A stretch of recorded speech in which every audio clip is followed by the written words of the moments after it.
Hi students, this video is specifically to help you with the cap rounds क्योंकि आप लोगों के बहुत क्वेश्चंस आ रहे हैं कैप राउंड्स में क्या करें, क्या फिल करें, डोमिसाइल की प्रॉब्लम आ रही है, डॉक्यूमेंट्स की प्रॉब्लम्स आ रही है, इतने सारे क्वेश्चंस आ रहे हैं। तो मैंने सोचा स्पेसिफिकली एक वीडियो बन जाए जिसमें आप लोग को A to Z cap rounds में क्या क्या फिल करना है, कैसे कैसे फिल करना है, I take you through everything.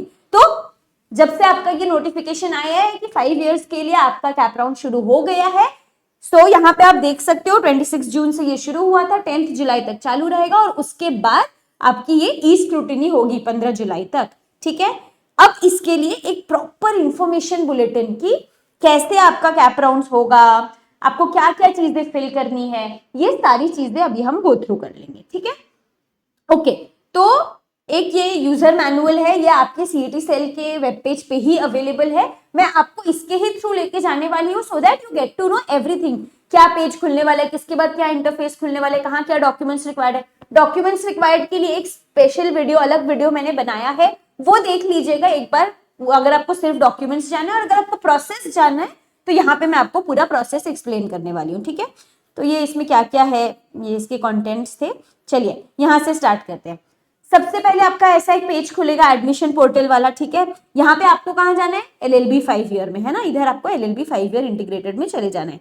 उसके बाद आपका ऐसा साइन इन वाला पेज खुल जाएगा, अपनी ईमेल आईडी डाल दो, पासवर्ड डाल दो, आप लॉग इन हो जाओगे। आपको यहाँ पे अपना नाम, आपका डेट ऑफ बर्थ, आपका जेंडर, ये चीजें लिखी हुई मिलेंगी। अब वो आपसे क्वेश्चन पूछेगा क्या आपने MAH LLB 5 ईयर अपीयर किया था। Obviously the answer is yes, इसीलिए हम रजिस्टर कर रहे हैं, आपको यस करना है।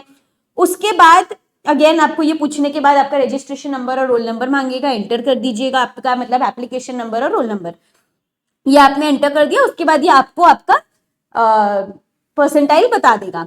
आफ्टर दैट हम यहाँ पे आएंगे। ठीक है, यहाँ से आपका रजिस्ट्रेशन प्रोसेस शुरू हो रहा है। आपको सारी डिटेल्स डालनी है, टाइटल क्या है, मिस्टर, मिस, मिसेस क्या है वो डालना है आपको, आपका फुल नेम डालना है, जेंडर डालना है, डेट ऑफ बर्थ किस पैटर्न में दिया हुआ है देख लीजिएगा, पहले डे है, फिर मंथ है, फिर ईयर है, वैसे केयरफुली फिल करिएगा। ठीक है, ये तो आपकी पर्सनल डिटेल्स है, ये तो वेरी इजी। हाँ, अब यहाँ पे ये जो देखिए, ये जो सारी चीजें है ना, दीज आर द स्टेप्स। पहले आपका प्रोफाइल, फिर आपका एड्रेस, कैंडिडेचर टाइप, माइनॉरिटी क्या कैटेगरी है, social reservations, qualifications, photo, sign, ये सारी चीजें एक एक करके लेटर्स विजिट। ठीक है, सबसे पहले तो आपको एक ऐसा पेज खुल जाएगा। ठीक है, यहाँ पे लिखा हुआ आएगा आपका एप्लीकेशन फॉर्म इनकम्प्लीट है क्योंकि ऑब्वियसली अभी तक आपने नहीं भरा है। अब आपको यहाँ पे करना है proceed to file application form. ठीक है, देखिए, चलिए अब ये वापस आपको लॉग इन करने का मांग सकता है, तो आप लॉग इन कर लीजिएगा अगेन। सो नाउ हाँ, अब आपको प्रॉपरली सारी चीजें फिल करनी है कि आपका नाम कोई चेंजेस आए हैं नाम में, अगर चेंजेस आए हैं तो वो भी यहाँ पे आपके पास डालने का ऑप्शन है। वरना नॉर्मली आपका नेम डाल दीजिए, father's name, mother's name, date of birth, nationality, ये सारी बेसिक चीजें आपको डालनी है, ये आप डाल दीजिएगा। उसके बाद we come to your address, जो भी आपका करंट एड्रेस है वो लाइन 1, लाइन 2, कुछ में जहाँ पे रेड स्टार्स है वो कंपलसरी है, वो तो आपको भरना ही पड़ेगा, उसको भर दीजिएगा। ठीक है, ये सारी चीजें तो बहुत बेसिक है। हाँ, एलिजिबिलिटी में HSC ही होगा, इंजीनियरिंग का कोई डिप्लोमा कोर्स आपने किया है तो वो भर दीजिएगा। आपने HSC भरा, उसके बाद आपके पास आएगा are you a domicile of Maharashtra or not. यहाँ पे वो आपको पूछ रहा है are you a domicile of Maharashtra or are you born in Maharashtra. अगर आपके पास डोमिसाइल सर्टिफिकेट नहीं भी है but if you are born in Maharashtra, यहाँ पे आपको यस करना है। ठीक है, एंड देन हाँ, अब यहाँ एक बहुत इंपॉर्टेंट चीज आती है, type A, type B, type C, type D and type E of Maharashtra. ये सारी चीजें अच्छे से गो थ्रू करिएगा। मैं आपको एक बार बता देती हूँ। टाइप A आपका पहला वाला जो होता है, ये आपका type A Maharashtra type A candidate, वो अगर आपने SSC मतलब 12th या 10th महाराष्ट्र के ही किसी इंस्टीट्यूशन से पास किया है, या फिर आपके पास आप बोर्न इन महाराष्ट्र हो, डोमिसाइल है महाराष्ट्र का, तो ये आपका टाइप A कैंडिडेचर है। टाइप B, जब आपके फादर या मदर के पास डोमिसाइल है, मे बी आपके पास नहीं है बट फादर मदर के पास है, तो आप टाइप B में देखिए, ये सब अच्छे से फिल करिएगा। Are you a domicile of Maharashtra और बोर्न इन महाराष्ट्र, यस हो तो किस डिस्ट्रिक्ट में हो। ठीक है, फिर टाइप B में आ जाएगा कि आपका एलिजिबिलिटी क्या है, आप हो या नहीं हो, आप नहीं हो अगर तो आप नो कर दो, फादर मदर है तो यस कर दो। ठीक है, ऐसे सो ऑन। टाइप C में अगेन मदर या फादर कोई एम्प्लॉय है किसी गवर्नमेंट डिपार्टमेंट में, तो वो पूछेंगे, देखिए इज योर फादर और mother is an employ in the government of India, वो फिल कर दीजिएगा, महाराष्ट्र में है। टाइप डी में अगेन ऐसा ही कुछ है, अगर आप रिटायर्ड भी हो तो भी यू कैन, आपके फादर या मदर रिटायर्ड भी है तो भी आप यहाँ पे ये डाल सकते हो, ठीक है। Then there is type E, अगर आप किसी महाराष्ट्र कर्नाटका के बॉर्डर में भी कहीं पे पड़े हो जो डिस्प्यूटेड है तो भी आप इसमें काउंट हो सकते हो, तो वो टाइप ई है। ये चीजें अच्छे से पढ़िएगा, depending on your category this differs, ठीक है।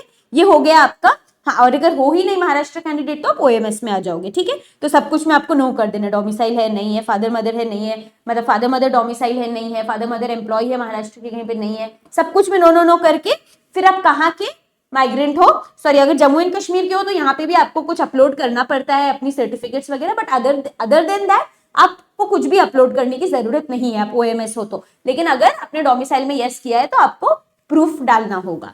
ओके ओके, ये सब हो गया है हमारा। हाँ, अब हम आएंगे कैटेगरी में।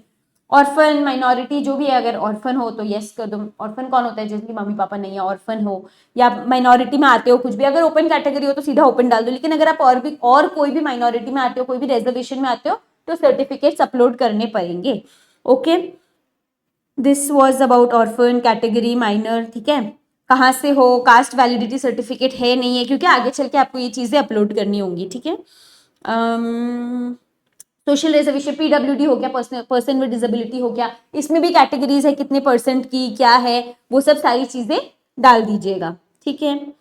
देन वी कम टू, हाँ अब हम आएंगे क्वालिफिकेशन में।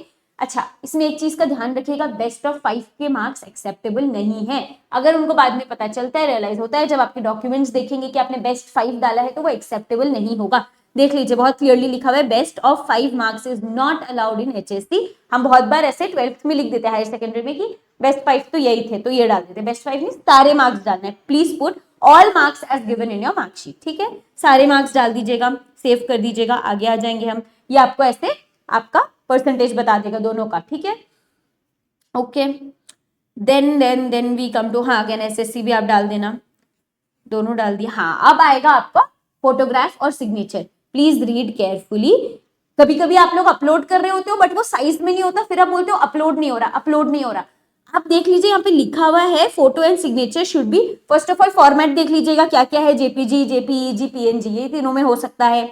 फोटोग्राफ की साइज 4 KB से 100 KB के बीच में है, सिग्नेचर की साइज 1 KB से 30 KB के बीच में है। तो फाइल कंप्रेसर रहता है, उससे कंप्रेस कर लीजिएगा। अगर ज्यादा हो रहा है तो बहुत ज्यादा कोई डरने की बात नहीं है इसमें, ठीक है। अब इधर से आप ब्राउज करके अपनी अपलोड फोटो कर दीजिएगा। सिग्नेचर की भी पिक्चर खींच के यहाँ पे अच्छे से क्रॉप करके साइज में लाके, साइज मतलब वो वाला साइज नहीं, आपका ये केबी वाला साइज, ठीक है, उसमें लाके अपलोड कर दीजिएगा, ठीक है। 7 नेक्स्ट हो गया, 9 हो गया आपका, ये सब हो गया। अच्छा, यहाँ पे अच्छे से लिखा हुआ है, देखिए, before starting document upload please read the required document section. Document तो मैंने आपको बताया, मैंने भी एक वीडियो बनाया अलग से, आप सुन लीजिएगा, आपको समझ में आ जाएगा क्या क्या डॉक्यूमेंट्स चाहिए। ओरिजिनल डॉक्यूमेंट्स डालिएगा, नहीं तो रीवेरिफिकेशन के टाइम पे ये कैंसिल हो सकते हैं। देख लीजिए, please upload original documents otherwise it will be rejected during E verification, ठीक है। कोई मल्टीपल मार्कशीट्स या फाइनल मार्कशीट्स आपकी अगर है जिसमें मार्क्स डिफर कर रहे हैं तो एक कन्वर्जन सर्टिफिकेट है, वो भी आपके सीटी के वेबसाइट, सीटी सेल के वेबसाइट पे ही है, वो भी आपको अपलोड करना होगा अगर ऐसा कुछ है तो, ठीक है। अब देखिए, यहाँ पे जब आप डॉक्यूमेंट्स, मैंने आपको डॉक्यूमेंट वाले इसमें बताया था आपको क्या क्या चाहिए, एप्लीकेशन फॉर्म चाहिए, स्कोर कार्ड चाहिए, डोमिसाइल बर्थ सर्टिफिकेट, ये सब तो चाहिए ही। आपका 10th का मार्कशीट, 12th का मार्कशीट, देखिए अब यहाँ पे तीनों पांचों एक एक करके आपको अपलोड कर देना है। जब ये अपलोड हो जाएगा ना तो देखिए नीचे जाके ये आपको बता देगा कि अपलोड हो गया। देखिए यहाँ पे आपका कंप्लीट हो जाएगा, ठीक है, आपने सारे डॉक्यूमेंट्स अपलोड कर दिए, आप अपलोड पे क्लिक कर दीजिएगा, आगे बढ़ जाइएगा। फिर ये आपको आपका ऐसे पेज खोल के बता देगा, मतलब यहाँ पे यू कैन व्यू एवरीथिंग। ये कंफर्म करना है आपको एप्लीकेशन फॉर्म, सब चीजें अच्छे से पढ़ लीजिएगा, 10 बार पढ़ लीजिएगा। क्यों? क्योंकि देखिए यहाँ पे after you have read everything and after you confirm, ये आपको पूछता है lock application form, you will not be able to modify, change or alter your application form once you have confirmed it. तो प्लीज अच्छे से पढ़ के ही confirm करिएगा, बाद में मत बोलिएगा अरे मैं ये चेक करना भूल गया, ये थोड़ा सा स्पेलिंग मिस्टेक हो गया, ये थोड़ा सा मिस्टेक हो गया।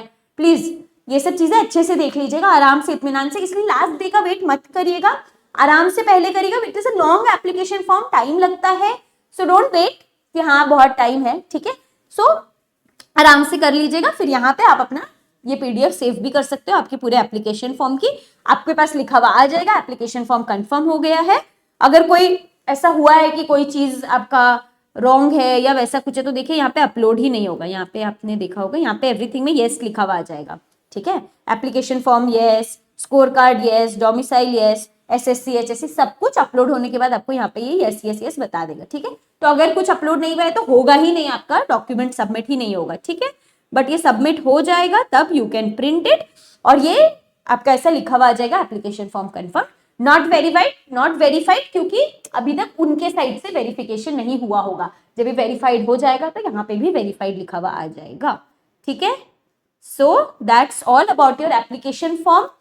अब आई होप आपको इसको फिल करने में कोई भी तकलीफ नहीं होगी, क्योंकि मैंने आपको बहुत आसानी से ये पूरा यूजर मैनुअल, पूरा आपका ये इन्फॉर्मेशन बुलेटिन आपको गो थ्रू करवा दिया है।